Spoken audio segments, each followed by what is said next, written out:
क्या पढ़े थे? हाँ,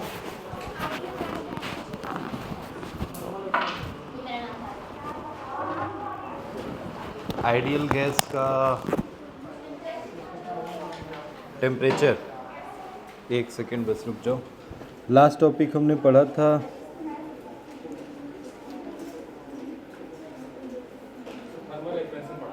ठीक है, ट्रिमल पॉइंट हो गया था। चलो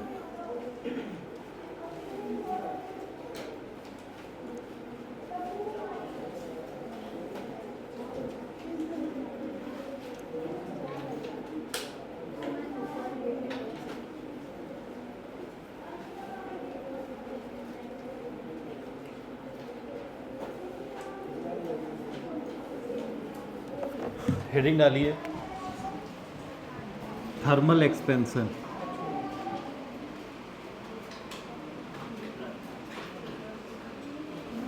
ठीक है, सुनिए, बात बंद कर लीजिए। थर्मल एक्सपेंशन का नाम से ही पता चल रहा है कि जब हम किसी बॉडी को एनर्जी प्रोवाइड करते हैं, मतलब अगर हमारे पास कोई भी बॉडी है, अब वो बॉडी कैसे भी हो सकती है, सॉलिड,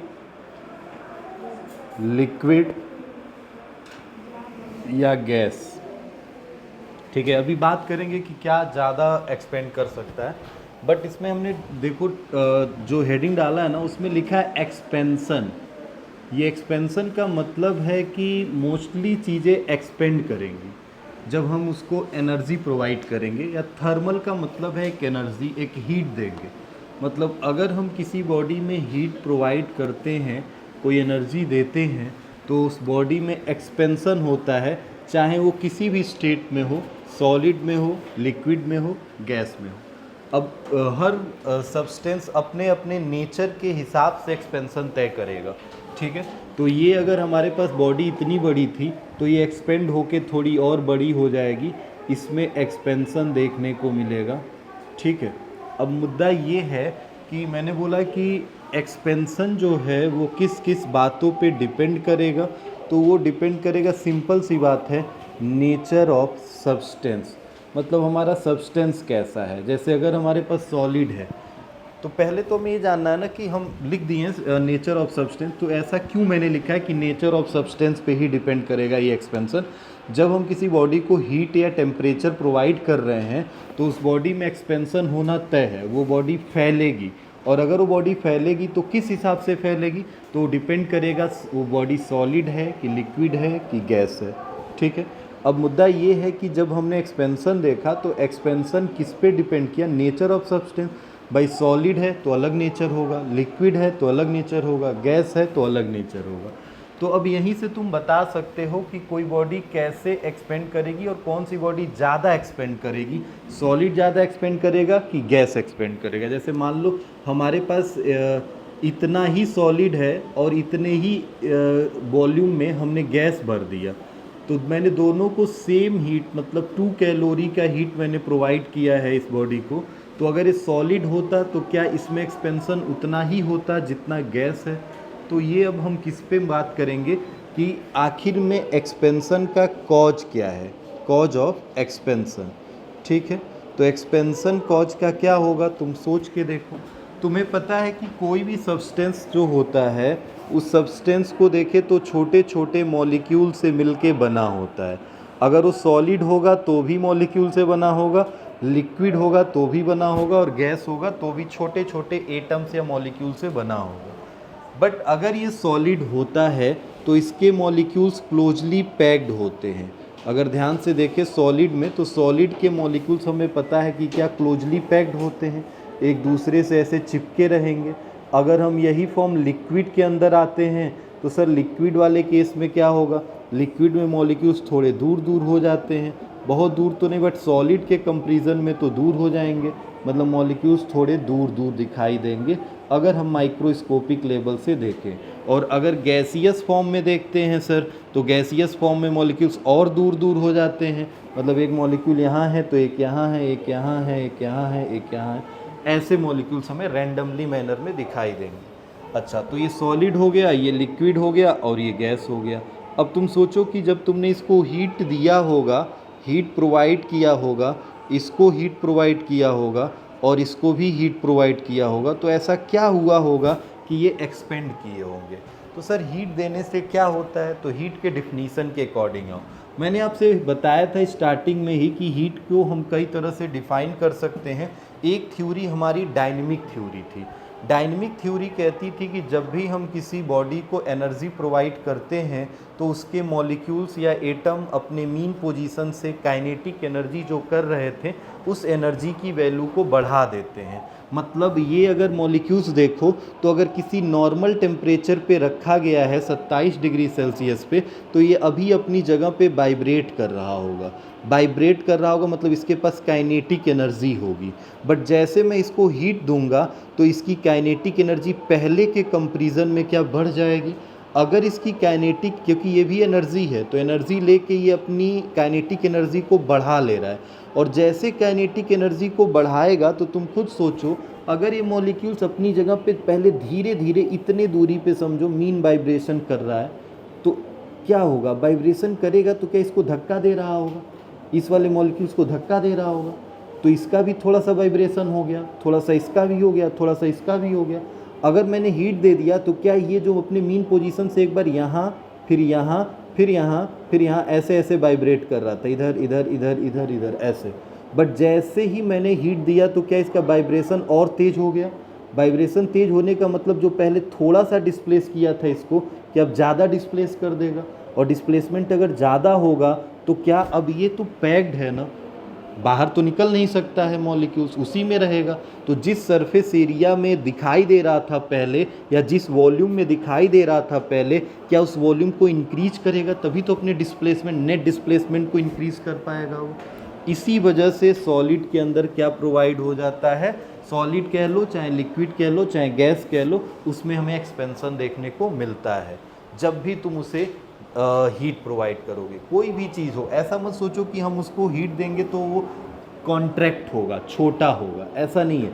हाँ ठीक है, तुमने देखा कि प्लास्टिक जो है सर, प्लास्टिक को गर्म करते हैं तो क्या हो जाता है, प्लास्टिक को गर्म करते हैं तो सर वो कॉन्ट्रैक्ट होता है, वो एक्सपेंड नहीं करता है, होता है ना ऐसा। तो ऐसा क्यों होता है, वो कॉन्ट्रैक्ट कर जाता है, क्या उसमें एक्सपेंशन नहीं हो रहा है, होता है, ऐसा नहीं हो एक्सपेंशन नहीं होता है। देखो प्लास्टिक क्या है, अगर ये प्लास्टिक की रॉड है, इसको गर्म करोगे तो क्या ये लंबा होके फैलेगा नहीं, इसमें लीनियर एक्सपेंशन होने लगेगा, पहले कुछ देर सिकुड़ेगा, बट तुम इसको जितना अब एकदम पिघला दो और जितना लंबा वायर खींचना है क्या खींच दो।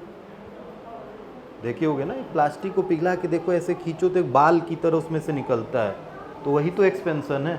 अब भाई उसका शेप ऐसा है कि बहुत सॉफ्ट है, जैसे तुम उसको गर्म कर रहे हो तो पिघल के वो थोड़ा सा पहले सिकुड़ रहा है, उसके बाद उसमें एक्सपेंशन दिखाई दे रहा है, तो वो उससे ऐसा नहीं है। अब मान लो इस रॉड की जगह तुम प्लास्टिक का रॉड लोगे तो पहले वो सिकुड़ेगा, उसके बाद से जब सारे मॉलिक्यूल्स एक जगह आ जाएंगे उसके बाद आप गर्म करोगे तब फिर एक्सपेंशन तुम्हें दिखाई देगा, समझ रहे हो। तो ऐसा नहीं कोई चीज़ कॉन्ट्रैक्ट करती है, हर एक चीज़ मोस्टली 99% केस में जब तुम किसी बॉडी को हीट प्रोवाइड करते हो तो उसमें एक्सपेंशन तय है। और क्यों एक्सपेंशन होता है, तो रीज़न आपने देखा, रीज़न ये है क्योंकि उसकी हम पूछे हमसे कोई कि क्यों किस रीज़न से होता है, तो हम यहाँ पे लिखते हैं बिकॉज नेट डिस्प्लेसमेंट या net displacement increases due to increases of kinetic energy of molecules. ठीक है, अगर किसी मॉलिक्यूल्स की आ जाओ किसी मॉलिक्यूल्स की काइनेटिक एनर्जी, डिस्प्लेसमेंट है ये, इंक्रीज कर जा रही है, किसकी वजह से, इंक्रीज ऑफ काइनेटिक एनर्जी, तो जाहिर सी बात है उसका लीनियर एक्सपेंशन, सुपरफिशियल एक्सपेंशन या वॉल्यूमेट्रिक एक्सपेंशन होना तय है। ठीक, अब मुद्दा ये आता है टाइप्स ऑफ एक्सपेंशन। अभी हमने बोला ना कि टाइप्स ऑफ एक्सपेंशन की सर एक्सपेंशन कैसा कैसा हो सकता है, तो एक्सपेंशन के हमारे पास 3 टाइप्स हैं। क्या है, पहला लीनियर एक्सपेंशन, सर हो सकता है उसके केवल लेंथ में इंक्रीमेंट हो। दूसरा क्या होता है, सुपरफिशियल एक्सपेंशन। सुपरफिशियल एक्सपेंशन का मतलब है किस में एक्सपेंशन होगा, एरिया में होगा। और तीसरा क्या होगा, वॉल्यूमेट्रिक एक्सपेंशन, मतलब हो सकता है उसके किस में एक्सपेंशन हो, वॉल्यूम में एक्सपेंशन दिखाई दे। ठीक है, तो हमारे पास 3 तरह के एक्सपेंशन हैं, linear, superficial and volumetric. Clear है? तो ये टाइप्स ऑफ एक्सपेंशन है। अब इसमें थोड़ा ध्यान से हमें एक एक एक्सपेंशन के बारे में पढ़ना है कि what is the linear expansion. तो नाम से ही पता चल रहा है लीनियर एक्सपेंशन क्या होगा। व्हेन वी प्रोवाइड या we give a heat of a body या heat to the body due to which it increase in length। अगर किसी बॉडी को मैंने हीट दिया तो उस हीट की वजह से उस बॉडी के लेंथ में इंक्रीमेंट दिखाई दे, तो इसका मतलब एक्सपेंशन कैसा होगा? लीनियर होगा। सपोज करो कि हमारे पास एक रॉड है, इस रॉड का लेंथ L है। ठीक है, अभी नॉर्मल टेम्परेचर पे रखा गया है। टेम्परेचर हमने क्या रखा है? सपोज करते हैं इनिशियल टेम्परेचर T है। ठीक है, और इसका लेंथ L है। जब मैंने इसको टेम्परेचर थोड़ा सा बढ़ा दिया, टेम्परेचर को थोड़ा सा बढ़ा दिया, तो टेम्परेचर के बढ़ाने से क्या हो गया कि सर इसके लेंथ में थोड़ा सा इंक्रीमेंट हो गया, और जो इंक्रीमेंट हुआ वो डेल्टा L का है, L प्लस डेल्टा L। और कैसे हुआ? तो सर टेम्परेचर जो T था उस T से नया टेम्परेचर क्या मिल गया है? T dash. या ये टेम्परेचर T1 था तो ये टेम्परेचर क्या हो गया है? T2 हो गया। ठीक है, अब थोड़ा सुनो, थोड़ा अभी लिख लेना, 1 सेकंड पहले सुन लो, 2 मिनट अभी मैं टाइम दूंगा, बस ये बता लेने दो। उसके बाद से आगे की कहानी आप करोगे, क्योंकि यहीं से अब आपको मेन मुद्दा स्टार्ट होता है। मैंने आपसे बोला कि अगर किसी बॉडी का लेंथ या किसी ऑब्जेक्ट का लेंथ L है, मैंने उसको T1 temperature as a 27 degree Celsius पे देखा तो उसका लेंथ L था। बट जैसे मैंने उसके टेम्परेचर में चेंज किया, तो चेंज करोगे तो 27 से 40 हो जाएगा, 50 हो सकता है, तो कुछ तुमने बढ़ाया है। तो अगर टेम्परेचर में तुमने इंक्रीमेंट किया है, टेम्परेचर को अगर बढ़ाया है, तो जाहिर सी बात है क्या उसमें एक्सपेंशन होगा। और सर एक्सपेंशन होगा तो क्या होगा? लेंथ L से क्या उसमें कुछ और ऐड हो जाएगा? डेल्टा L ऐड हो जाएगा। अब मुद्दा ये है कि ये जो डेल्टा L है सर ना, ये किस किस बातों पे डिपेंड करेगा? डेल्टा L जो है ये चेंज इन लेंथ है, ध्यान देना, चेंज इन लेंथ है। बट जो नया लेंथ आया है ना, उसको मैं क्या लिख दूंगा? L dash. जैसे ये 10 मीटर है तो 10 में 1 मीटर और बढ़ गया तो क्या 11 हो जाएगा? तो L डैश की वैल्यू कितनी होगी? 11। बट डेल्टा L कितना होगा? 1। अरे ये तो 10 था, 1 बढ़ा है ना, तो डेल्टा L चेंज है, तो नया लेंथ कितना हो गया? 10 और 1 11। समझ रहे हो इतनी बात? दोनों बात अलग है, ये समझना। डेल्टा L मैं पूछ रहा हूँ, डेल्टा L किस किस बातों पे डिपेंड करेगा? तुम सोच के एक बार देखो। डेल्टा L डिपेंड करेगा कि आपने उसको कितना टेम्परेचर दिया, कितना हीट प्रोवाइड किया। जितना तुम हीट उसको प्रोवाइड करते जाओगे, क्या उतना ही उसका लेंथ बढ़ता जाएगा। आपने उसके हीट में कितना चेंज किया भाई। अगर डेल्टा T का चेंज है, पहले टेम्परेचर अगर 27 है तो 27 से अगर 30 हुआ है तो कितना डिग्री सेल्सियस बढ़ा दिया है? 3 डिग्री। मतलब 3 डिग्री के बढ़ने से क्या लेंथ भी कुछ बढ़ा होगा? समझ रहे हो? अगर मैं यहाँ पे 27 है और 27 से मैं यहाँ पे 40 कर दे रहा हूँ, तो क्या अब मैंने टेम्परेचर कुछ और बढ़ाया है? 13 डिग्री सेल्सियस चेंज किया है। तो 13 डिग्री सेल्सियस चेंज करने से क्या मेरा लेंथ और ज़्यादा बढ़ते हुए दिखाई देगा? जैसे जैसे मैं टेम्परेचर का चेंज करूँगा, क्या वैसे वैसे मुझे लेंथ के चेंज में भी चेंज दिखता जाएगा। मतलब चेंज जो होगा लेंथ का वो भी अलग आने लगेगा। वो किस पे डिपेंड करेगा? डेल्टा T पे। तो एक इक्वेशन ये बन गया। और सर पहला इक्वेशन तो हो गया, और किस बात पे डिपेंड करेगा? एक बार सोच के बताओ, क्या किसी और बात पे डिपेंड करेगा? कोई बताए? हाँ सर, एक बात पे और डिपेंड करेगा। Delta L is the directly proportional to the initial length. की बात समझ में आ रही है? इनिशियल लेंथ का बस ये समझ लो, दूसरा तीसरा इसी के बिहाफ पे लिख लेंगे। इनिशियल लेंथ का मतलब क्या है? जैसे ऐसे समझो, ये तुमको मैं पहले भी बता चुका हूँ बात। मान लो मैं कोई बिजनेस स्टार्ट कर रहा हूँ, ठेला लगा रहा हूँ, मूंगफली बेच रहा हूँ, ठीक है, बस ऐसे एग्जाम्पल से बता रहा हूँ, मैं बेच नहीं रहा हूँ, सही में ठेला लगा रहा हूँ और मैं एक दुकान खोल रहा हूँ, दुकान ना कहो शोरूम खोल रहा हूँ, या कोई दूसरा बंदा है जो शोरूम खोल रहा है और किसी बड़े कंपनी का है, कोई फ्रेंचाइजी ले, सपोज दैट बिग बाज़ार खोल लिया, ठीक है, उसमें भी मूंगफली बेचेगा वो। भाई मूंगफली पैकेट में आएगी, पीनट्स आएंगे और उसमें पीनट्स जो होंगे ठेले बेचेंगे। इसमें इन्वेस्टमेंट क्या होगा? बहुत होगा तो सर 10,000, और इसमें इन्वेस्टमेंट होगा कितना? लगभग 10 करोड़। बहुत बड़ा होगा तो, अगर बहुत छोटा भी होगा तो 10 लाख तो हो गए होंगे। अब खुद ऐसे सोचो, मूंगफली वाला अगर प्रॉफिट कमाएगा अपने जो भी पूंजी लगाया है 10,000, तो उसे कितना कमाएगा? बहुत कमाएगा तो 2,000 3,000 मुनाफा कमा सकता है। 5,000 मान लेते हैं, 5,000 कमा सकता है। 5K का प्रॉफिट लेके आया, बट बहुत ज़्यादा है, 50% प्रॉफिट है। और अगर ये 10 लाख लगा के 50% प्रॉफिट कमाता है तो क्या 5 लाख तक कमा सकता है? उतने ही प्रॉफिट पे अगर इसको देखें तो अब तुम खुद सोचो, जितना बड़ा इन्वेस्टमेंट होगा क्या उतना ही बड़ा प्रॉफिट आ रहा है? सोच रहे हो? बस यही रूल यहाँ भी लागू हो रहा है। जितना पहले लेंथ इनिशियल होगा, अगर 1 मीटर का है तो उसमें टेम्परेचर अगर 3 डिग्री चेंज किए तो लेंथ थोड़ा सा बड़ा होगा। मगर लेंथ अगर पहले से ही 10 मीटर का है और उसमें 3 ही डिग्री का चेंज किए तो क्या उसमें भी उतना ही बढ़ेगा? नहीं, क्या इसमें ज़्यादा बढ़ेगा?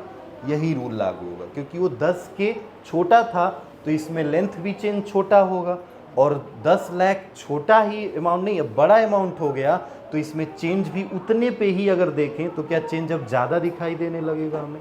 मतलब जो चेंज इन लेंथ है वो इनिशियल लेंथ पे भी डिपेंड करेगा। भाई इनिशियली आपके पास कितना मॉलिक्यूल्स हैं, मैंने अभी बोला ना कि अब तुम ऐसे भी सोच सकते हो कि सर एक्सपेंशन तय करता है मॉलिक्यूल्स का नेट डिस्प्लेसमेंट।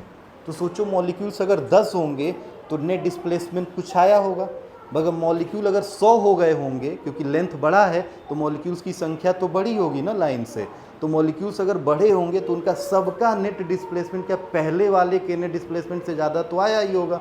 तो जाहिर सी बात है इनिशियल लेंथ पे भी डिपेंड करेगा डेल्टा एल।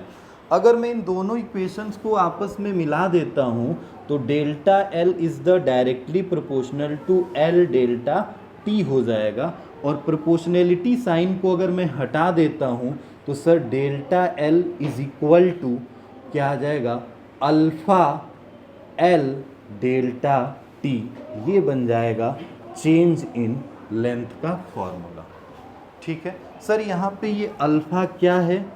तो इसको कहते हैं कोफिशिएंट ऑफ लीनियर एक्सपेंशन, या थर्मल एक्सपेंशन चाहे तो लिख सकते हो, थर्मल एक्सपेंशन।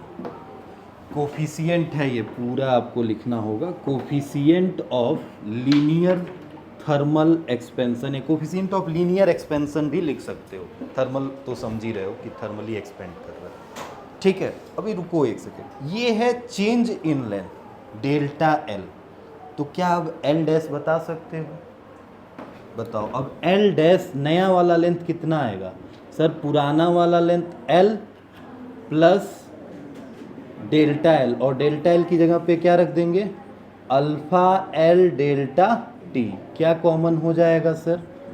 एल कॉमन हो जाएगा तो 1 प्लस अल्फा डेल्टा टी। और सर डेल्टा टी की जगह पे क्या लिखेंगे? थोड़ा यहाँ से यहाँ देखना, बस यहाँ पे इसको फाइनलाइज कर देते हैं। बताइए, मैं अगर बात करूं डेल्टा टी, तो डेल्टा टी की जगह पे लिखूंगा क्या भाई मेरे? सर मैं लिखूंगा L dash is equal to, L common है, एल कॉमन है 1 प्लस अल्फा, और डेल्टा टी की जगह पे T2 माइनस, अरे change in length, change in temperature ही तो होगा डेल्टा टी। तो बाद में जो हुआ जो पहले घटा दोगे तो क्या डेल्टा टी पता चल जाएगा। तो फाइनली क्या ये फॉर्मूला मिलेगा हमें? क्लियर है? अभी मैंने अल्फ़ा पे बात नहीं किया, मेरे पास जगह नहीं है इस वजह से, ठीक है? और अगर कहोगे तो यहाँ पे मैं अल्फ़ा दिखा दे रहा हूँ, ख़त्म ही कर दो। सर अल्फ़ा को मैंने लिख दिया है, क्या है? Coefficient of coefficient of linear expansion, ठीक है sir, coefficient of linear expansion है। अच्छा, दूसरी बात सुनिए थोड़ा, ये अल्फ़ा की वैल्यू थोड़ा निकालो, क्या आएगा? इस इक्वेशन नंबर 3 मान लो, और इस इक्वेशन नंबर 3 से अल्फ़ा की वैल्यू बताइएगा कितना आएगा, बोलिए। अरे delta L upon L delta T, क्या यही आएगा? अगर मैं जो रॉड लिया था उस रॉड को इनिशियली लेंथ जो मान लूँ 1 मीटर का है, और जो उसमें टेम्परेचर का चेंज मैं कर रहा हूँ वो 1 डिग्री सेल्सियस का है, तो अल्फ़ा की वैल्यू क्या आएगी? क्या डेल्टा एल आएगी? अब यहाँ से क्या अल्फ़ा एकदम साफ दिखाई दे रहा है कि अल्फ़ा का डिफिनीसन मिल गया हमें। सर अल्फ़ा होता है change in length per unit initial length and change in temperature. अगर हम इनिशियल लेंथ को 1 मीटर और चेंज इन टेम्परेचर को 1 यूनिट रखते हैं, ये 1 यूनिट और ये भी 1 यूनिट रखते हैं, तो जितना लेंथ में चेंज आएगा क्या वही अल्फ़ा कहलाएगा? समझ गए? मतलब अगर कोई रॉड है तो उस रॉड को तुम क्या करो, 1 मीटर का रॉड ले लो और उस रॉड को 1 डिग्री सेल्सियस में 27 पे रखे हो तो उसको कितने पे रख दो? 28 पे रख दो। तो जितना उसके लेंथ में चेंज आएगा वही उसका क्या कहलाएगा? अल्फ़ा कहलाएगा। क्लियर है इतनी बात? अच्छा, अब बताओ क्या हर एक सब्सटेंस के लिए अल्फ़ा सेम होगा? नहीं। क्यों? क्योंकि सर कॉपर अलग हिसाब से 1 डिग्री चेंज करोगे तो उसका लेंथ अलग फैलेगा, जितना लेंथ फैलेगा वही तो उसका अल्फ़ा होगा। एल्युमिनियम का एक्सपेंशन अलग होगा, कॉपर का अलग होगा, सब मटेरियल्स अलग अलग तरह से एक्सपेंड करेंगे। इसका मतलब क्या सारे सब्सटेंस की अल्फ़ा की वैल्यू अलग अलग होगी क्या? समझ गए इतनी बात? क्लियर है? अच्छा, अभी यूनिट बता दो, इसका यूनिट क्या होगा? सर डेल्टा एल का यूनिट मीटर और एल का मीटर, मीटर से मीटर कट गया तो 1 अपॉन डिग्री सेल्सियस। तो क्या मैं लिख सकता हूँ डिग्री सेल्सियस इनवर्स, लिख सकता हूँ ना? डिग्री सेल्सियस इनवर्स इसकी यूनिट है। क्लियर है? तुमने देखा भी होगा, क्लास 12th में पढ़ा होगा, जैसे हमारे पास वायर है, कॉन्स्टेंटन का वायर नाम सुना होगा, नाइक्रोम वायर सुना होगा। ऐसे वायर जो होते हैं इनके अल्फ़ा की वैल्यू बहुत कम होती है, इनके अल्फ़ा की वैल्यू बहुत कम होती है, इसीलिए हम लैब में मोस्टली टाइम में इन्हीं वायर का यूज़ करते हैं। जैसे क्लास 12 में आपने प्रैक्टिकल किए होंगे, प्रैक्टिकल अगर आपने किए होंगे तो आपने प्रैक्टिकल में जैसे मान लो पोटेंशियोमीटर का किया हो, या मीटर ब्रिज का किया हो, व्हीट स्टोन ब्रिज का किया हो, कुछ भी पहले दूसरे तीसरे चैप्टर में आप कुछ तो एक्सपेरिमेंट किए होंगे। जैसे ओम्स लॉ ही किए होंगे, तो ओम्स लॉ में आपने एक रेजिस्टेंस फाइंड किया होगा किसी वायर का, तो जिस वायर का तुम रेजिस्टेंस मतलब फाइंड आउट करते हो, उस वायर के रेजिस्टेंस को हम उस वायर को लेते कौन सा वायर है, तो एक्चुअल में सर वो वायर किसका होता है? नाइक्रोम का। या पोटेंशियोमीटर में भी यही काम, व्हीट स्टोन ब्रिज में भी यही काम, उसमें भी रेजिस्टेंस निकाला जाता है। तो सर वो वायर हम किस चीज़ का लेते हैं? नाइक्रोम का। सर ऐसा क्यों करते हैं? क्योंकि देखो क्या हम जोड़ते हैं वहाँ पे एक सेल से, बैटरी से जोड़ते हैं। बैटरी जब करंट प्रोवाइड करता है किसी भी कंडक्टर के अंदर, तो क्या होगा, कुछ समय बाद उसमें Joule's law of heating effect आ जाता है, मतलब वो गर्म हो जाता है। अगर वो गर्म हो जाएगा तो जाहिर सी बात है क्या टेम्परेचर चेंज हो गया। पहले नॉर्मली जब करंट नहीं जा रहा था तो ठंडा था, बट जैसे करंट उसमें गया तो क्या हो गया, टेम्परेचर चेंज हुआ, तो क्या उसमें एक्सपेंशन आ जाएगा। और तुम निकाल क्या रहे हो? रेजिस्टेंस, और resistance is the directly proportional to क्या होता है?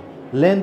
तो लेंथ पहले 2 मीटर का था तो उसका रेजिस्टेंस कुछ रहा होगा, मैंने बोला निकालो रेजिस्टेंस, बट जैसे तुमने इसको बैटरी सेल से जोड़ा तो लेंथ 2.3 मीटर हो गया। अब बताइए जो रेजिस्टेंस आप निकालेंगे, क्या जो मैं पूछा हूँ वही निकालेंगे? नहीं, क्योंकि लेंथ तो चेंज हो गया ना, आपने गर्म कर दिया तो।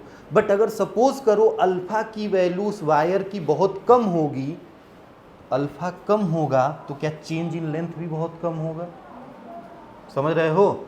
जितना अल्फा कम होगा क्या उसमें एक्सपेंशन उतना ही कम दिखाई देगा? तो मैं ऐसा वायर दे दूं आपको जिसमें आप बैटरी लगा रहे हो तो गर्म तो हो रहा है वो, मगर अब चेंज जो हो रहा है वो 2.3 का नहीं 2.0001 मीटर का हो गया। तो क्या इससे बहुत ज़्यादा लेंथ में चेंज हो गया? नहीं। तो रेजिस्टेंस में क्या बहुत ज़्यादा चेंज होगा? नहीं। तो ये प्रॉक सेंसर आपका आने लगेगा जितना मैं पूछा हूँ। जैसे मान लो मुझे पहले से पता है कि इस वायर का आंसर कितना आएगा, 5 ओम आएगा, और आपने निकाला तो आंसर आया 5.001। तो मैं बोला ठीक है भाई सही है, अप्रॉक्स तो आपकी वैल्यू आ रही है। समझ रहे हो इतनी बात? बट अगर मैं इस नाइक्रोम की जगह पे कॉपर वायर दे देता तो क्या उतना ही आंसर आता? नहीं, क्योंकि उसके अल्फा की वैल्यू ज़्यादा होती है। समझ रहे हो इतनी बात? अल्फा की वैल्यू जिसकी जितनी कम होगी ना उसमें लेंथ का चेंज भी उतना ही कम दिखाई देगा। क्लियर है इतनी बात? तो यहाँ से साफ दिखाई दे रहा है कि जितना डेल्टा एल देखना है अल्फा उतना बढ़ा दो। हर सारे सब्सटेंस जिसके अल्फा बड़े बड़े होंगे उसमें चेंज भी बड़े बड़े दिखाई देंगे, अल्फा कम होगा तो चेंज भी कम दिखाई देगा। क्लियर है? नोट करो इसको।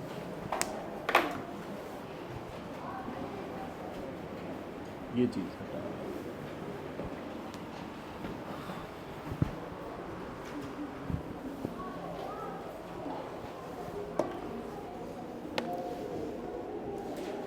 कुछ सब्सटेंस के अल्फ़ा की वैल्यू गिवन होती है तो आप परेशान मत होइएगा कि सर रटना पड़ेगा सबका अल्फ़ा, नहीं।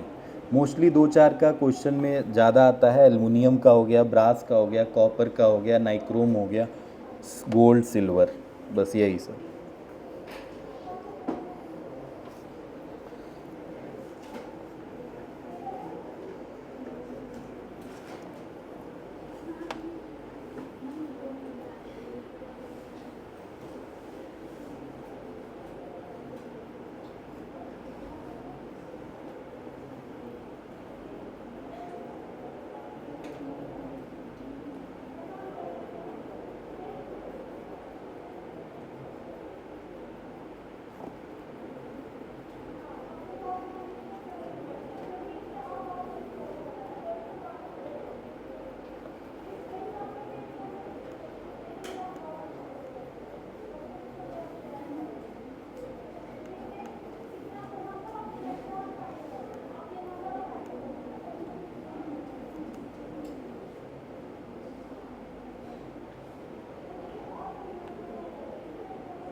हो गया।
नोट हो गया भाई? उसके बाद से अगला हेडिंग डालो, सुपरफिशियल एक्सपेंशन।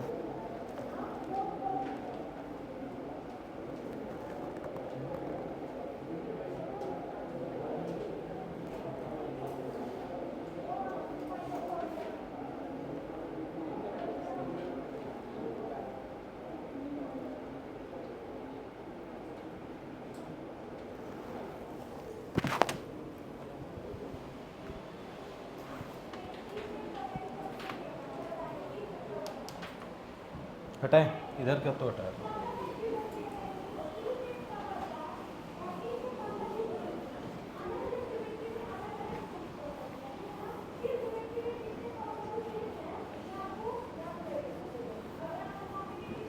अगला हेडिंग डालिएगा, सुपरफिशियल एक्सपेंशन।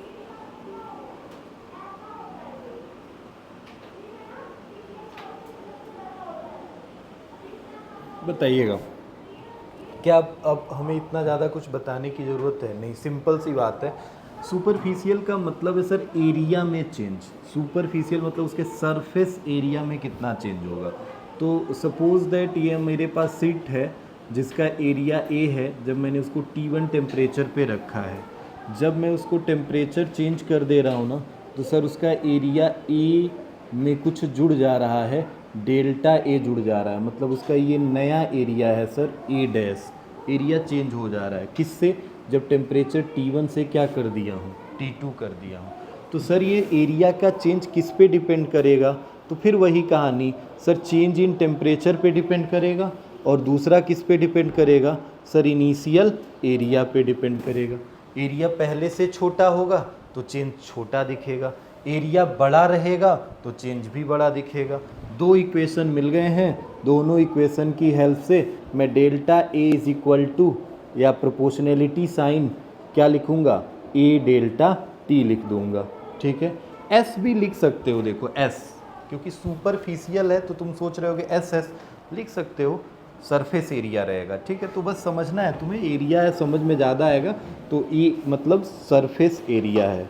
अच्छा, डेल्टा ए, प्रोपोर्शनैलिटी साइन हटेगा तो यहाँ पे एक कांस्टेंट क्या आएगा, बीटा आएगा।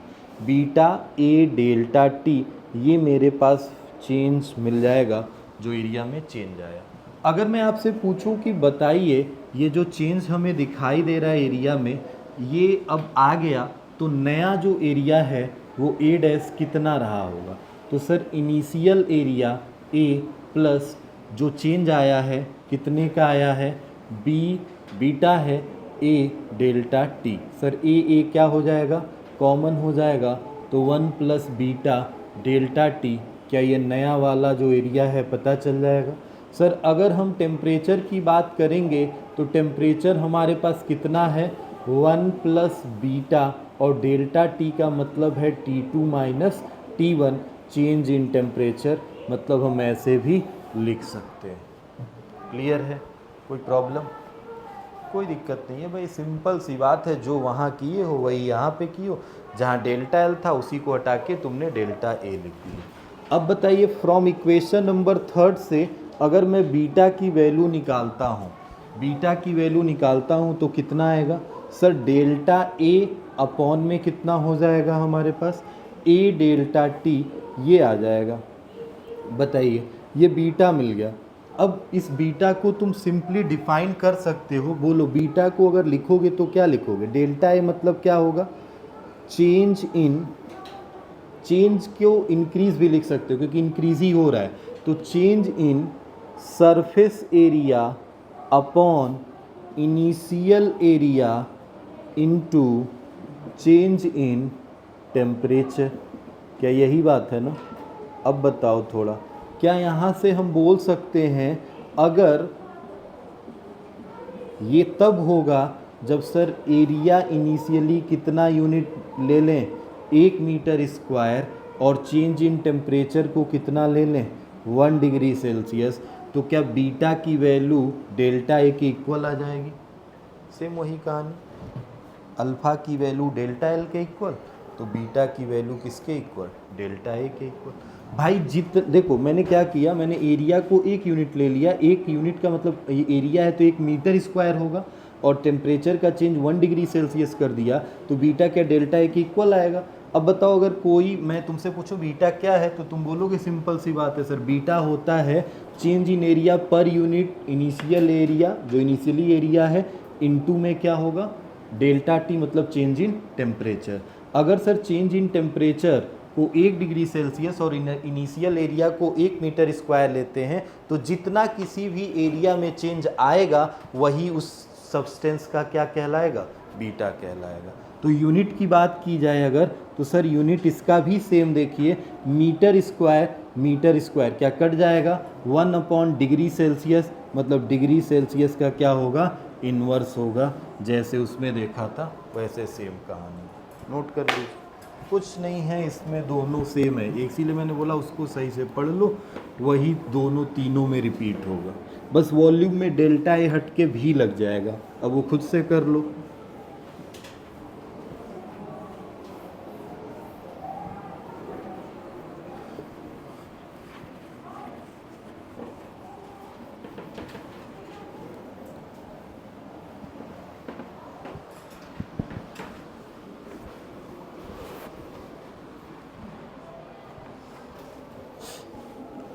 वॉल्यूमेट्रिक खुद से कर सकते हैं आप।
हो गया, वॉल्यूमेट्रिक कर लिया।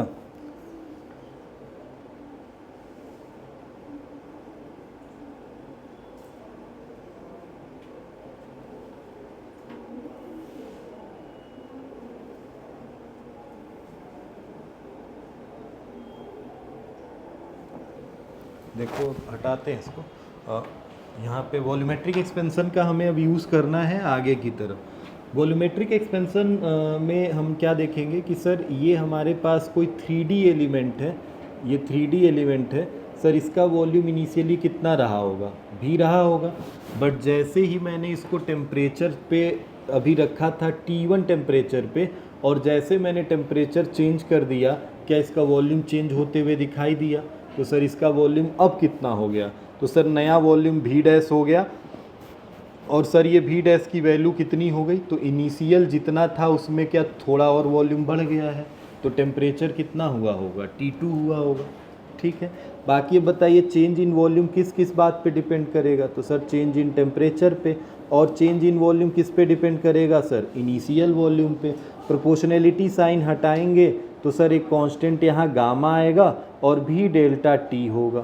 ठीक है, अच्छा यहाँ पे बीटा का नाम तो मैंने बोला नहीं, क्या बोलेंगे, तो sir coefficient of superficial expansion, superficial या एरियल एक्सपेंशन भी बोल सकते हो, एरिया में जो एक्सपेंशन हो रहा है। तो यहाँ पे सर गामा आ गया।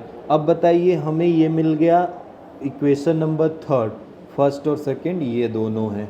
यहाँ से हम गामा की अभी बात ना करके मैं बोलूँ नया वाला जो वॉल्यूम मिला है V डैश, उसकी वैल्यू कितनी होगी, तो sir V plus delta V, और डेल्टा V कितना आया है, गामा V डेल्टा T आया है। सर V को कॉमन ले लीजिए, 1 प्लस गामा डेल्टा T बच जाएगा, ये होगा V डैश की वैल्यू। बताइए यहाँ से अब V डैश को क्या अगर हम डेल्टा T रख देते हैं तो क्या एक नया V मिल जाएगा, V डैश मिल जाएगा। तो ये गामा और डेल्टा T की जगह पे T2 माइनस क्या रख दिया जाएगा, T1, ये हमें मिल गया V डैश की वैल्यू। ठीक है, अब यहाँ से हम ये दो इक्वेशन बना लिए, अब साथ में आते हैं वैल्यू पता करते हैं गामा का। सर गामा क्या होगा, डेल्टा भी डेल्टा T होगा, ये गामा की वैल्यू होगी। अच्छा यहाँ से यूनिट की बात कर लें अगर, तो सर यूनिट क्या होगी, तो वॉल्यूम की यूनिट से वॉल्यूम की यूनिट कट जाएगी, तो same unit degree Celsius inverse, or Kelvin inverse, जहाँ डिग्री सेल्सियस इनवर्स है वहाँ केल्विन इनवर्स भी आ सकता है। अच्छा दूसरी चीज़ ये है सर इसका नाम क्या होगा, तो कोफिशिएंट ऑफ सुपरफिशियल नहीं, कैसा एक्सपेंशन होगा, वॉल्यूमेट्रिक एक्सपेंशन, ये हमारी यूनिट हो जाएगी, सॉरी नाम हो जाएगा। अब यहाँ से भी अगर हम इनिशियल, देखो ध्यान से, इनिशियल वॉल्यूम को 1 मीटर क्यूब ले लें और टेम्परेचर के चेंज को 1 डिग्री सेल्सियस ले लेते हैं, तो क्या मैं बोल सकता हूँ gamma is equal to delta भी होगा।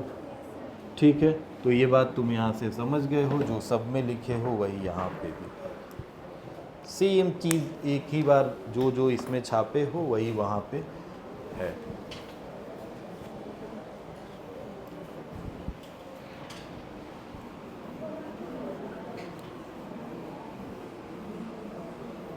नोट हो गया है तो आगे चलते हैं।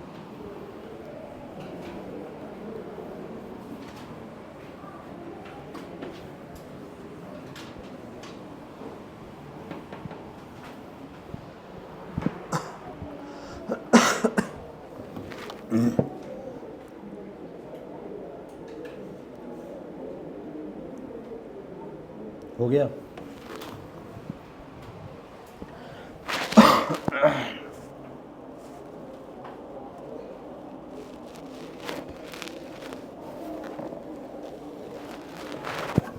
रिलेशन लिखो इनके बीच में, relation between alpha beta and gamma.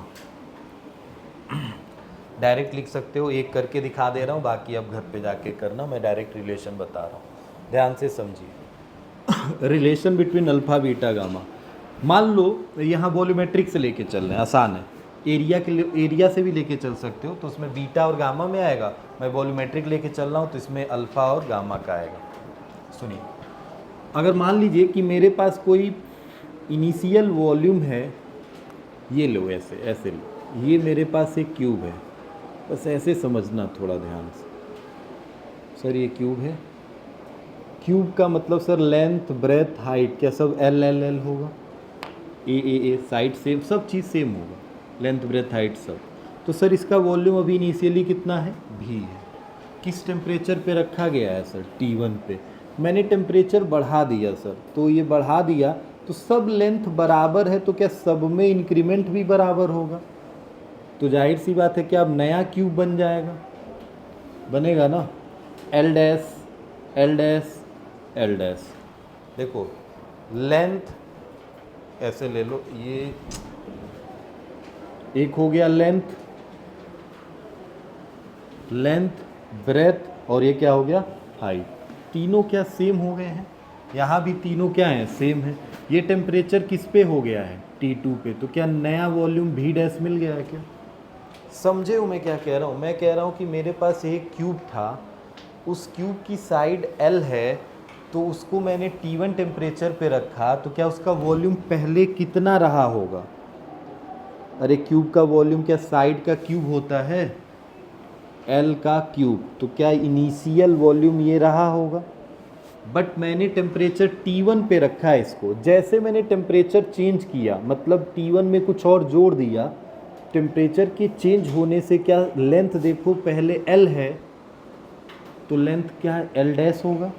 Sir ये भी लेंथ वही है L, तो क्या इसमें भी L डैश होगा, सेम इंक्रीमेंट होगा, क्योंकि तुम्हें पता है ना लेंथ किस पे डिपेंड करेगा, अल्फ़ा पे, और अल्फ़ा किस पे डिपेंड करता है सर, इनिशियल लेंथ और चेंज इन टेम्परेचर।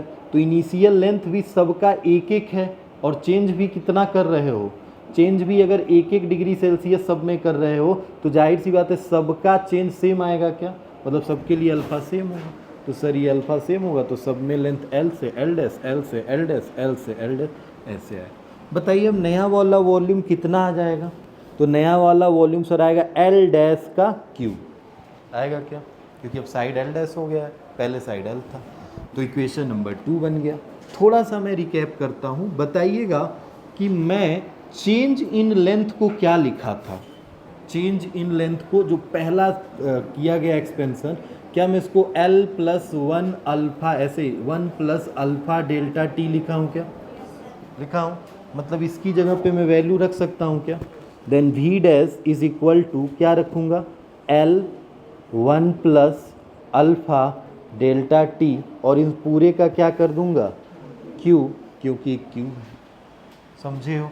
अच्छा अब क्यूब करोगे तो देखो क्या ये सिंपल L क्यूब हो जाएगा, और सर इसका क्या होगा, 1 प्लस अल्फा डेल्टा टी का भी क्यूब हो जाएगा, दोनों को अलग अलग क्यूब दे देंगे यहाँ। ठीक है, तो ये भी डैश होगा। सर अब भी डैश की वैल्यू थोड़ा देखो ध्यान से, एल क्यूब क्या भी है, अरे एल क्यूब क्या है भी, तो क्या इसकी जगह पे भी रख सकता हूँ, रख दूंगा। 1 plus alpha delta T, sir इसको क्या रखूँगा, सर इसको ओपन करता हूँ, 1 का क्यूब प्लस ए का क्यूब प्लस बी का cube plus 3ab 1a plus B, क्या यही होता है ना फॉर्मूला। अरे a प्लस बी का होल क्यूब का formula a cube plus B cube plus 3ab, तो देखो 3 ये हो गया a, तो a का कोई मतलब है नहीं, b मल्टीप्लाई है ना, तो 3ab ब्रैकेट में a प्लस बी, यही होता है ना। मल्टीप्लाई करके थोड़ा सा और इसको एक्सपेंड कर लो, तो 1 क्यू का 1 हो जाएगा, ये हो गया alpha Q delta T Q. Sir ये कितना हो जाएगा, ये तो सेम होगा ना, 3 अल्फ़ा डेल्टा टी 1 में मल्टीप्लाई होगा, और सर इसमें ये मल्टीप्लाई होगा, तो देखिए 3 अल्फ़ा अल्फ़ा क्या हो जाएगा, अल्फ़ा स्क्वायर, और डेल्टा टी क्या हो जाएगा, डेल्टा टी स्क्वायर। क्या भी डैश आ गया। अब सुनिए थोड़ा ध्यान से, बस कुछ नहीं, आपको सिंपल सी बात मैं बताऊं, ये नया भी डैश मिला है। सर इस भी डैश की वैल्यू पता है कितनी आएगी, भी ब्रैकेट में 1 प्लस 3 अल्फ़ा डेल्टा टी, बाकी सब जीरो हो जाएंगे, सोच के देखो, ये बस आएगा सर, बाकी ये जीरो ये जीरो। पता है क्यों, क्योंकि अल्फ़ा जो होता है ना वो होता है बहुत छोटा, हर एक सब्सटेंस की अल्फ़ा की वैल्यू बहुत छोटी होती है। जैसे मान लो एल्युमिनियम का अल्फ़ा लिखूंगा ना, तो 2.5 इंटू 10⁻⁻5 केल्विन इनवर्स होता है, ये एल्युमिनियम का अल्फ़ा है।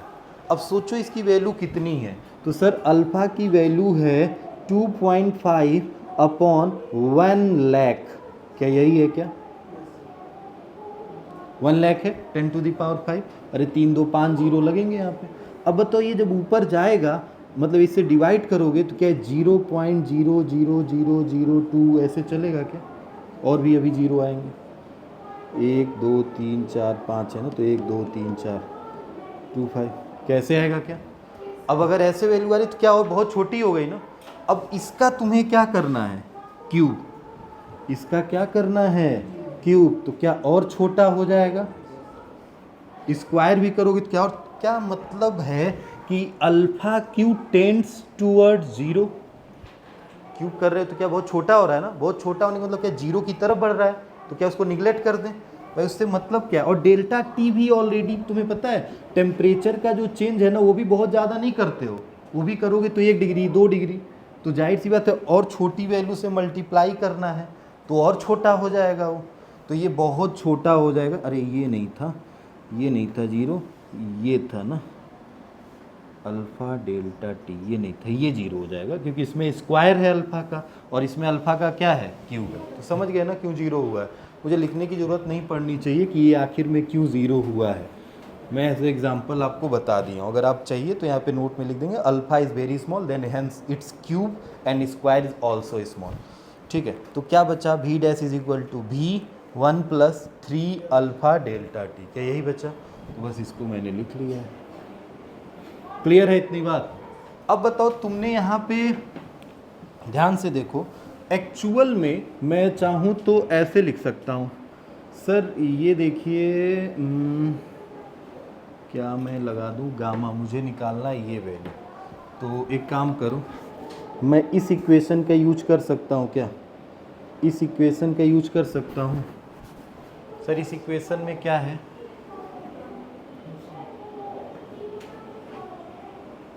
कंपेयर करने से अच्छा है, मैं बता रहा हूँ क्या करना है, आप कंपेयर भी कर सकते हो उस इक्वेशन से। अरे देखो 1 प्लस 3 अल्फ़ा डेल्टा टी और भी डैश इज इक्वल टू भी 1 प्लस गामा डेल्टा टी, बस कंपेयर कर दो ना, आ जाएगा आंसर। कितना है ये, गामा डेल्टा टी, क्या कंपेयर करोगे तो भी डैश की जगह भी डैश है, भी की जगह क्या है भी है 1 की जगह, डेल्टा टी की जगह, तो गामा की जगह कौन आ गया है, मिल गया। गामा कैसे रिलेट कर रहा है अल्फा से, 3 अल्फा से, समझ गए हो। अब इसी तरह बीटा कैसे अल्फा से रिलेट करेगा, 2 अल्फा। सिंपल सी बात है, मैं समझ गया हूं कैसे। देखो वॉल्यूम कर रहे हो तो लेंथ का क्या हो रहा है, क्यूब, तो लेंथ का एक्सपेंशन क्या होता है अल्फा, और इसका क्या होता है गामा, तो तीनों लेंथ बड़े होंगे ना, लेंथ ब्रेथ और हाइट, तो जाहिर सी बात है अल्फा में तीनों में चेंज आया होगा, तो 3 अल्फा। और जब एरिया में आओगे तब ना बीटा आएगा, तो एरिया में क्या होता है, एरिया सर हो जाएगा लेंथ का स्क्वायर, तो एक लेंथ होगा और एक क्या होगा ब्रेथ होगा, तो लेंथ और ब्रेथ दोनों बढ़ेगा, इसका मतलब 2 लेंथ में चेंज आएगा, तो 2 अल्फा हो जाएगा। समझ गए इतनी बात, मगर लिखने का तरीका ऐसे है। तो अब बताओ यहाँ पे अल्फा, बीटा और गामा में क्या रेशियो है, कोई बता दे हमें। ये तो अब रेशियो कोई भी बता देगा, इसके बाद टॉपिक क्या पढ़ना है, जल्दी बोलो। हाँ 1:2 रेशियो, ठीक है, एक चीज़ बीच का छूटा है, ठीक है बताते हैं। हाँ 1:2:3 बोल रहे हो, हाँ भाई रख दो यहाँ पे, ये 3 अल्फा है, ये कितना है 2 अल्फा है, और ये कितना है अल्फा है, तो सर अल्फा से सब में डिवाइड कर दीजिए, तो अल्फा से डिवाइड कर दीजिए तो वैल्यू में कोई चेंज थोड़े होगा, अल्फा से अल्फा कट गया 1, अल्फा से अल्फा कट गया 2, अल्फा से अल्फा कट गया 3, अरे ये तो आना चाहिए 1:2:3 का, ठीक है। तो ये 2 रिलेशन है, याद रखिएगा, इन दोनों रिलेशन का क्वेश्चन में यूज़ होगा, ठीक है। मैं एक चीज़ बताना चाह रहा था यहाँ पे ना, एक ग्राफ, वही चीज़ मैं बताना था, बट मैं ये यहाँ पे आगे चला गया, बट ठीक है कोई बात नहीं, सुन लो। गैसियस स्टेट में जब आते हो ना, जब गैस में रहते हो, मतलब गैस को लेके चलते हो, या वॉल्यूम की बात करें ना, तो एक केस ऐसा होता है कि टेम्परेचर जब तुम बढ़ाओगे तो वॉल्यूम धीरे धीरे धीरे धीरे बढ़ेगा बढ़ेगा बढ़ेगा, और एक समय के बाद से वॉल्यूम उसका कांस्टेंट हो जाता है। ध्यान से सुनो, जैसे मान लो हमने टेम्परेचर बढ़ाया 100 केल्विन, 110, 120, ऐसे बढ़ा रहे बढ़ाते बढ़ाते अगर मैं 250 केल्विन तक आता हूँ ना, 250 केल्विन तक आता हूँ, वहाँ तक मेरा वॉल्यूम में एक्सपेंशन, ये वॉल्यूम में एक्सपेंशन है, डेल्टा भी बढ़ेगा बढ़ेगा बढ़ेगा बढ़ेगा बढ़ेगा, बट 250 केल्विन के बाद से अगर मैं चेंज करूँगा ना, तो मेरा वॉल्यूम अब बहुत ज़्यादा नहीं बढ़ेगा, बहुत हल्का हल्का बढ़ेगा, मगर मुझे कांस्टेंट लाइन दिखाई देने लगेगी। समझ रहे हो, जैसे मान लो तुम सोचो, ऐसे सोचो कि कोई एक सिलेंडर, इस रूम में मैंने गैस भर दिया, ठीक है गैस है, मैं 1 kg गैस भर दिया, कहीं से लीकेज नहीं है, और मैं अभी इस रूम का टेम्परेचर रख दिया हूँ लगभग जो चल रहा है 16 डिग्री सेल्सियस, ठीक है। मैं टेम्परेचर बढ़ाया, क्या होगा, गैस के मॉलिक्यूल्स तेज़ी से वाइब्रेट करने लगेंगे, जो पहले धीरे धीरे कर रहे थे, क्या वॉल्यूम थोड़ा सा बढ़ेगा, हाँ सर, वॉल्यूम पहले जो इतने दूर में घूम रहे थे अब पूरे में घूमने लगेंगे, वो तो पूरे में घूम रहे होंगे, मगर वो तेज़ी से एक्सपेंड करेंगे तो वॉल्यूम बढ़ेगा। अच्छा सर, थोड़ा सा और टेम्परेचर बढ़ाया और वॉल्यूम बढ़ा, और बढ़ाया और बढ़ा, बट एक बार सपोज करो मैंने 250 केल्विन तक बढ़ा दिया है, तो इस केस में क्या इतना ज़्यादा वॉल्यूम बढ़ जाएगा। अब उसके बाद से मैं टेम्परेचर बढ़ाऊँ तो क्या वॉल्यूम में इंक्रीमेंट दिखाई देगा, नहीं, वॉल्यूम इंक्रीमेंट वहाँ से अब हमें दिखेगा, मगर बहुत मामूली चेंज होगा, पहले के कंपैरिजन में बहुत कम होगा। ये ग्राफ धीरे धीरे अब ऊपर जाएगा, बहुत टाइम के बाद से तुम्हें ऐसे ऐसे ऐसे ऐसे दिखाई देगा, मगर अब टेम्परेचर तुम कितना कर लो, 500 केल्विन तक कर लो, तो देखो क्या मामूली सा चेंज दिखाई दे रहा है। वॉल्यूम देखो यहाँ पे है, और 500 केल्विन पे क्या टेम्परेचर देख रहे हो, यहीं पे तो बढ़ा वॉल्यूम। समझ रहे हो इतनी बात। तो गैस के केस में ये होता है, ठीक है। तो ग्राफ बना लेना फॉर गैस, वॉल्यूम के लिए, फॉर गैस लिख लो, या तो गैसियस मॉलिक्यूल्स, जो गैसियस मॉलिक्यूल होते हैं ना, उनके वॉल्यूम में चेंज 250 केल्विन के बाद से थोड़ा सा कम दिखाई देने लगता है। 250, 350, 400 सारे गैस के अलग अलग होते हैं, मैक्सिमम 500 केल्विन तक, और टेम्परेचर केल्विन में ही लिया गया है, बाकी यूनिट लिख सकते हैं आप। अल्फ़ा बीटा गामा में रिलेशन लिख लीजिएगा, क्वेश्चन करेंगे।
हो गया।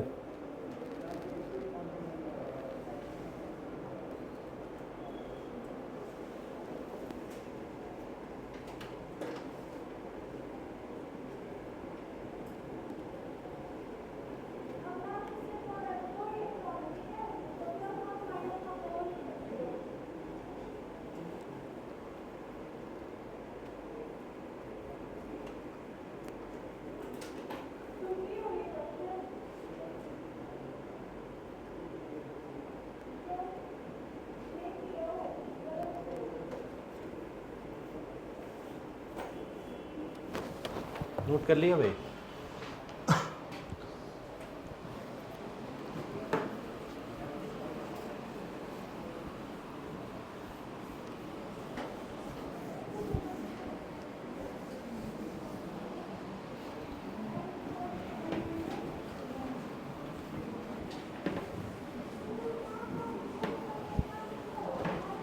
चलिए देखिए,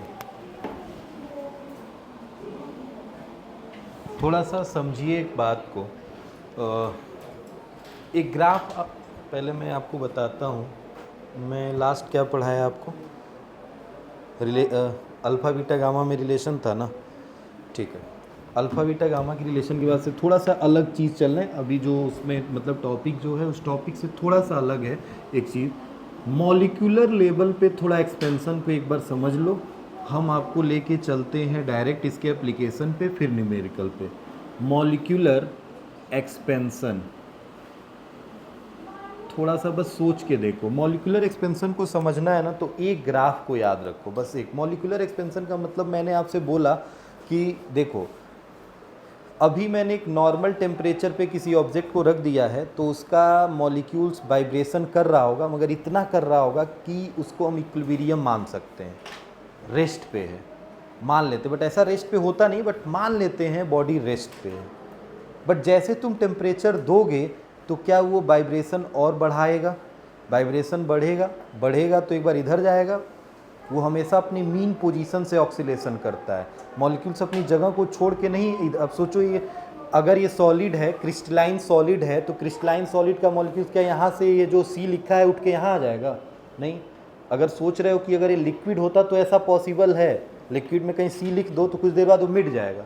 क्यों मिट जाएगा? क्योंकि उसको जब गर्म करोगे तो उसके मॉलिक्यूल तेज़ी से वाइब्रेट करेंगे और वो अपने पोजीशन को चेंज कर सकते हैं, क्योंकि उनकी प्रॉपर्टी है ऐसा। गैस भी अपने पोजीशन को चेंज कर सकते हैं, मगर क्या सॉलिड अपने मीन पोजीशन से ही वाइब्रेट करता है? ऐसे बधा होता है वो। तो अगर वो ऐसा फिक्स्ड है, अपने मॉलिक्यूल्स अपने पोजीशन से वाइब्रेट कर रहे हैं, तो एक बार सोच के देखो वाइब्रेशन में क्या होगा। क्या एक सिंपल हार्मोनिक मोशन की तरह दिखाई देगा क्या?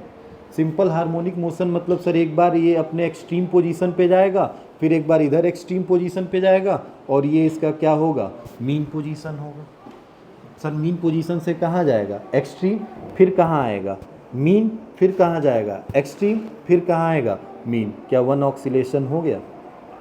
ठीक है। एक ऑक्सीलेशन कब होता है? सर मीन से कहाँ जाएंगे? एक्सट्रीम, फिर एक्सट्रीम से कहाँ आएंगे? मीन, फिर मीन से अगले एक्सट्रीम पे, सर एक्सट्रीम से फिर कहाँ आ जाएंगे, मीन पे, एक ऑक्सीलेशन कंप्लीट हो। यही बार बार ये करेगा। और अगर और टेम्परेचर दोगे तो क्या उसका एक्सट्रीम यहाँ से उठ के और यहाँ चला जाएगा, मतलब उसका एम्पलीट्यूड बढ़ जाएगा, तो यहाँ से उठ के वो यहाँ आ जाएगा, फिर यहाँ से उठ के यहाँ आ जाएगा। ठीक है, तो इसको समझने के लिए ना, मॉलिक्यूलर एक्सपेंशन को समझने के लिए मैं एक ग्राफ बना रहा हूँ, और ये बस किसके लिए समझना है, सॉलिड के लिए, लिक्विड और गैस के लिए नहीं। ठीक है, थोड़ा ध्यान से समझिए, ग्राफ बहुत इंपॉर्टेंट है, आगे भी काम आएगा, 12th वाले चैप्टरों में काम आएगा। किसके किसके बीच का ग्राफ है बताता हूँ, शायद पढ़े भी होगे, ये ग्राफ पढ़ा है ना सर, ये है आर और ये है पोटेंशियल एनर्जी यू। ठीक है, आर और पोटेंशियल एनर्जी के बीच का ग्राफ है। सर ये आर क्या है, पोटेंशियल एनर्जी तो समझ में आया, आर क्या है। देखो क्या है, ये सब्सटेंस है, तो इस सब्सटेंस में एक मॉलिक्यूल्स यहाँ है, जब वो वाइब्रेशन करेगा तो क्या उसका डिस्टेंस आर बढ़ेगा, अगर और हीट दोगे तो क्या आर और बड़ा हो जाएगा, और गर्म करोगे तो क्या वाइब्रेशन और तेज करेगा, आर और चेंज हो जाएगा। समझ रहे हो। अब एक बात बताओ, बस ऐसे समझो थोड़ा, मैं इस ग्राफ में ये देख रहा हूँ कि पोटेंशियल एनर्जी सबसे कम कहाँ पे है, तो सर सबसे कम देखिए क्या यहाँ पे है, पोटेंशियल एनर्जी यहाँ पे है। यहाँ पे होने का मतलब है जहाँ पे पोटेंशियल एनर्जी मिनिमम है ना, जहाँ पे पोटेंशियल एनर्जी मिनिमम है, इसका मतलब उस पॉइंट से, बस ध्यान से समझना, उस पॉइंट से, ओरिजिन से ये वाला जो डिस्टेंस है ये कहलाएगा आर नॉट। और सर आर नॉट क्या होगा, इक्विलिब्रियम पोजीशन होगा, मतलब अभी मॉलिक्यूल्स किस पोजीशन पे है, इक्विलिब्रियम पोजीशन पे है। ठीक है, अब जैसे तुम उसको हीट दोगे किसी भी ऑब्जेक्ट को, किसी बॉडी को अगर तुम एनर्जी प्रोवाइड कर रहे हो तो एनर्जी कहीं ना कहीं तो ट्रांसफॉर्म करेगा, तो वो अपने किस में चेंज करेगा, किसी एनर्जी में चेंज करेगा। तो क्या होगा, जैसे मैंने उसको दिया एक एनर्जी, हीट एनर्जी, तो हीट एनर्जी की वजह से उसकी काइनेटिक एनर्जी चेंज हुई। काइनेटिक एनर्जी क्यों चेंज हुई होगी, स्प्रिंग की तरह सोच के देखो, स्प्रिंग अपनी काइनेटिक एनर्जी कब चेंज करता है, जब तुम उसको खींच के लेके आते हो, तब तक तो तुमने अपने वर्क किया है उस पर और यहाँ पे रोक दिया, स्टेबल हो गया, बट जैसे तुम यहाँ से छोड़े हो तो क्या उसकी काइनेटिक एनर्जी बढ़ गई है, और क्या कम होने लगा है, पोटेंशियल एनर्जी। तो इसका मतलब जब तुम उसको एनर्जी दे रहे थे तो पोटेंशियल एनर्जी दे रहे थे, बट जैसे रिलीज किया उस एनर्जी को तो क्या वही काइनेटिक एनर्जी में आ गया। तो मैं यहाँ पे भी देखा हूँ आर नॉट, बट जैसे मैंने उसको हीट दिया ना, तो हीट देने से उसका वैल्यू देखो यहाँ से उठ के यहाँ आ जाएगा, मतलब उसकी एनर्जी बढ़ जाएगी। अगर उसकी एनर्जी बढ़ गई, ये ग्राफ कुछ यूँ चलता है ऐसे, उसकी एनर्जी सपोज दैट यहाँ पे आ गई, बढ़ गई, तो सर यहाँ पे देखिए एक पॉइंट ये है और एक पॉइंट ये है, जस्ट इसके सामने क्या ये भी है, समझ गए। मतलब अपने वो मीन पोजीशन से एक बार इधर चला है, बस समझना, एक बार इधर चला है और एक बार इधर चला है, तो ये मैं लिख रहा हूँ आर राइट और ये क्या हो गया, आर लेफ्ट। समझना बस बात। तो सर इसका अब नया जो डिस्प्लेसमेंट हुआ वो कितना हुआ, R right plus R left upon 2, क्या मीन निकाल दूंगा, इन दोनों का मीन निकाल दूंगा, नया चेंज पता चल जाएगा मुझे। थोड़ा सा मैं और गर्म किया इसको, और एनर्जी दिया, तो एक बार सोचो क्या अब ये पॉइंट यहाँ से जो वाइब्रेशन कर रहा था, ये वाइब्रेशन उठ के सपोज दैट क्या यहाँ आ गया होगा, और फिर उसी के जस्ट सामने क्या, जैसे ये एनर्जी मैंने अब यू दिया है इसको, तो इसी यू एनर्जी पे एक बार ये यहाँ आया है, तो क्या जस्ट अब यहाँ भी आया होगा क्या। तो सर ये हो गया आर राइट और ये क्या हो गया, आर लेफ्ट। अब नया वाला आर जो मिलेगा फिर मिलेगा R right plus R left upon में 2। ये बार बार एवरेज निकाल के डिस्टेंस निकाल सकते हो तुम। बट एक बात बताओ, ध्यान से देखो, क्या हमेशा R right is always greater than the R left. क्या ये आर राइट हमेशा बड़ा दिख रहा है क्या? आर राइट का मतलब समझ रहे हो? जैसे ये पेन है तो इस पेन में अगर वो बाहर वाला, आर राइट का मतलब बाहर वाला जो डिस्प्लेसमेंट होगा क्या वो ज़्यादा होगा और अंदर वाला क्या होगा? कम। तो बाहर वाला जब ज़्यादा होगा क्या ये ढक्कन यहाँ से उठ के यहाँ चला जाएगा? तो क्या एक्सपेंशन ही तो होगा, बढ़ेगा ही ना, क्योंकि अंदर वाला एक्सपेंशन, देखो अंदर वाला एक्सपेंशन कम हो रहा है मगर क्या बाहर वाला एक्सपेंशन ज़्यादा हो रहा है। फिर तुम एनर्जी दोगे तो क्या ये एनर्जी दे लेके फिर यहाँ चला जाएगा? आर राइट देखो इतना बड़ा हो गया और आर लेफ्ट क्या इतना छोटा ही रह गया। तो बाहर वाला एक्सपेंशन फिर बढ़ा, अंदर वाला कम, तो किसकी तरफ शिफ्ट करना ज़्यादा पसंद करेगा ये चेंज? आर राइट की तरफ। मतलब क्या इसमें एक्सपेंशन ही देखने को मिलेगा क्या? कभी कॉन्ट्रैक्शन आएगा इसमें? नहीं।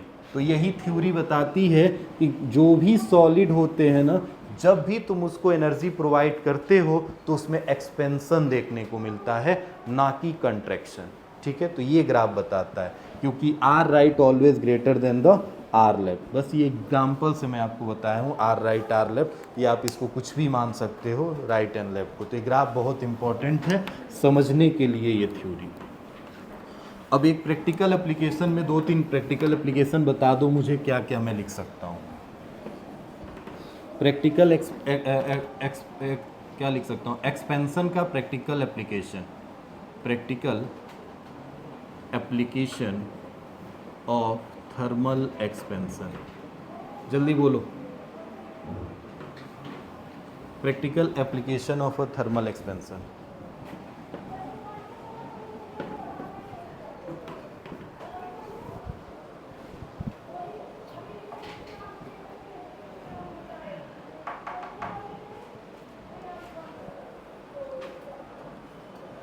इसको और अच्छे से समझ सकते हो, मैं और अच्छे से बताता हूँ, अब ज़्यादा समय मैं नहीं ले रहा हूँ इसमें, क्योंकि आपको इतना ज़्यादा चीज़ों को ज़रूरत इसमें नहीं, इससे कोई न्यूमेरिकल नहीं आ रहा, बस ये मॉलिक्यूलर एक्सपेंशन की थ्योरी में बात लिखी गई है। आप एस.सी. वर्मा की बुक उठाओगे तो उसमें एक ग्राफ आपको देखने को मिलेगा, इस चैप्टर के दूसरे तीसरे पेज पे दिख जाएगा ये। ठीक है, तो उन्होंने इसी चीज़ से इस बात को समझाया कि जब भी हम किसी सॉलिड को गर्म करते हैं ना, क्रिस्टलाइन सॉलिड को, तो हमेशा उसमें एक्सपेंशन देखने को मिलता है।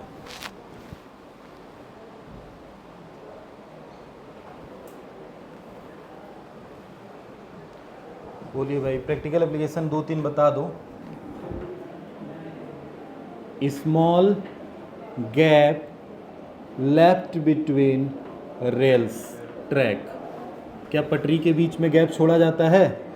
देखे होगे, एक पटरी जब दूसरे पटरी से जोड़ी जाती है ना तो इतना गैप होता है, देखा होगा ट्रेन खटाक खटाक आवाज़ करती है वहाँ पे। ये जोड़े जाते हैं ऐसे, यहाँ पे रॉड लगा के जोड़ दिए जाते हैं, नट से कसा होता है, बट गैप छोड़ा जाता है। क्यों? क्योंकि गर्मी के समय में पता क्या होगा, ये एक्सपेंड करेंगे, टेम्परेचर जब ज़्यादा होगा तो एक्सपेंड करेंगे, और जाहिर सी बात है एक लंबा सा रॉड तो बना नहीं सकते हो, कहीं ना कहीं तो जोड़ोगे ही, तो जोड़ोगे तो जोड़ एकदम सटा के नहीं रखेंगे, क्योंकि ये बहुत लंबे रॉड होंगे, और लंबे रॉड होंगे तो इसमें एक्सपेंशन भी बहुत ज़्यादा देखने को मिलेगा, इसीलिए गैप इसमें छोड़ दिया जाता है कि गर्मी के समय में एक्सपेंड करे तो ये हो जाए।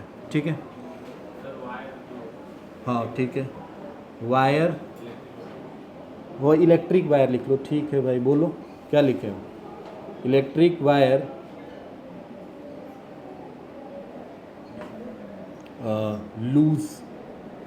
लूज होता है ना एट अ पोल। पोल पे जो इलेक्ट्रिक वायर होते हैं ना वो हमेशा लूज बांधे जाते हैं, क्योंकि ज़्यादा अगर हम टाइट कर देंगे तो गर्मी के समय रहेगा तो ढीला है, और ठंडी के समय में एकदम टाइट हो जाएगा, टूट जाएगा, कंट्रैक्शन हो जाता है, क्योंकि टेम्परेचर कम करोगे तो कोई चीज़ कॉन्ट्रैक्ट होगा। अब तुम खुद सोचो, टेम्परेचर कम करोगे तो एनर्जी से निकाल रहे हो, क्या कॉन्ट्रैक्ट होगा, और टेम्परेचर दे रहे हो तो ये क्या होगा, एक्सपेंड। तो इसीलिए वायर को लूज रखा जाता है कि ठंडी के समय में जब कॉन्ट्रैक्ट भी हो तो ज़्यादा ना हो। ठीक है, और बताओ। हाँ, स्मॉल गैप बिटवीन, ये लेफ्ट है, gap left between bridge, bridge soft, bridge में जो सॉफ्ट लगता है ना उसमें स्मॉल गैप लगा देते हैं। और बोलो, कुछ एक्स्ट्रा बोलो, ये सब तो जानते ही, और बोलो एक्स्ट्रा टाइप। हाँ, रॉड को बेंड करने के लिए गर्म करते हैं, ठीक है, वो समझ रहा है, वो क्या लिखना है, हम प्रैक्टिकल एप्लीकेशन बोल रहे हैं, वो तो तुम्हें दिखाई दे रहा है जो तुम्हें नहीं समझ में आता है। जैसे कुछ ऐसी चीज़ें हैं ना कि आप सोच के सोच सकते हो कि भाई यहाँ पे ऐसे हो सकता है, वो तो ठीक है, यहाँ हो रहा है, बट ऐसी चीज़ें जो आपको नहीं दिखाई दे रही थी और मैं बता रहा हूँ तो समझ में आ रहा है, या कुछ एक्स्ट्रा जो यूनिक हो, कुछ बताओ ऐसा, याद आ रहा है कुछ? मुझे भी नहीं आ रहा है, आ रहा है, हाँ आ रहा है। आपने देखा होगा एक बॉटल के ऊपर एक लकड़ी का ढक्कन लगा होता है, शैम्पेन का बॉटल देखा है? देखा होगा आपने, इसको थोड़ा सा ऐसे प्रेस करके या गरम करके खोलते हैं, देखा है ना? गरम करने से क्या होता है, वो उसका जो ग्लास होता है ना, उस ग्लास का नेक फैल जाता है, तो खटाक से एक ही बार वो निकल जाता है। या तो उसको थोड़ा सा हम हिला के ऐसे बस उसको प्रेस करके छोड़ेंगे तो फटाक से फेंक देगा। जब मैं इसको ऐसे करता हूँ ना, मतलब हिलाने की वजह से उसमें जितने भी, जैसे वो क्या होता है, सिंपल से जैसे आपका सोडा है तो वो गैस बना देता है उसमें, उसकी वजह से उस हाँ वो सोडा बोतल में ही जो ऊपर होता है, अरे पहले आपने देखा होगा आता था बहुत सारे ऐसे जिसमें ऊपर कैप नहीं होता था, ऐसे बंद होता, जैसे लिम्का की बोतल आती थी, ऊपर एक काला ब्लैक कलर का लगा होता था, उसको फटाक से दबाओ तो अंदर चला जाता था, ठीक है, वही वही मैं बोल रहा हूँ, ठीक है। और एक एग्जाम्पल तुम देख सकते हो ना, फ्यूज़ देखा है आपने? फ्यूज़, प्लेटिनम, ये लिख सकते हो, platinum wire is always use in a glass fuse. जितने भी ग्लास के फ्यूज़ बनते हैं ना ऐसे, अरे देखा हुआ इन्वर्टर में फ्यूज़ देखा है, फ्यूज़ ऐसे बना होता है, वो फ्यूज़ में वायर जो अंदर यूज होता है ना, वो प्लेटिनम वायर होता है, क्योंकि प्लेटिनम वायर जो होता है ना, उसका फ्यूज़, उसका जो भी अल्फ़ा होता है, इस वायर का जो भी अल्फ़ा होता है वो ग्लास के अल्फ़ा के बराबर होता है, इसीलिए इसमें यूज़ होने वाला वायर प्लेटिनम होता है, नहीं तो हम कुछ और भी यूज़ कर सकते थे। मतलब गर्म होगा ना तो वो एक ही साथ एक्सपेंड करेंगे, दोनों एक ही साथ, नहीं तो जैसे मान लो दोनों का अलग अलग हो, अब मान लो शीशा पिघल गया और वायर पिघल ही नहीं रहा है, या वायर पिघल गया और शीशा फूटा ही नहीं, समझ गए? तो हल्का सा चेंज होगा तो उसमें देखते हो कि खटाक फट से वो या तो कहीं क्रेक कर जाएगा, उससे गैस निकल जाएगा, ठीक है, ज़्यादा नहीं, ऐसे ब्लास्ट नहीं करेगा, कहीं से हल्का सा साइड में फूट जाता है या ब्लैक हो जाएगा एकदम, समझ जाओगे कि फ्यूज़ उड़ गया है, ठीक है। तो ऐसे करके डिफरेंट डिफरेंट हमारे पास एग्जांपल है, याद रखिएगा। ये प्रैक्टिकल एप्लीकेशन है, न्यूमेरिकल किया जाएगा इस पर। अभी तो आज मुझे पता ही नहीं था कि आप में क्लास है, मैं खुद प्रिपेयर ही नहीं था पढ़ाने के लिए, लेट हो गया, वैसे ही मुझे लगा थर्सडे है, बट ठीक है, कोई बात नहीं, आप न्यूमेरिकल करिएगा और एक टॉपिक पढ़ के आइएगा, बहुत अच्छा सा टॉपिक है, एनसीईआरटी में एक ग्रीन कलर में लिखा होगा, एनोमलस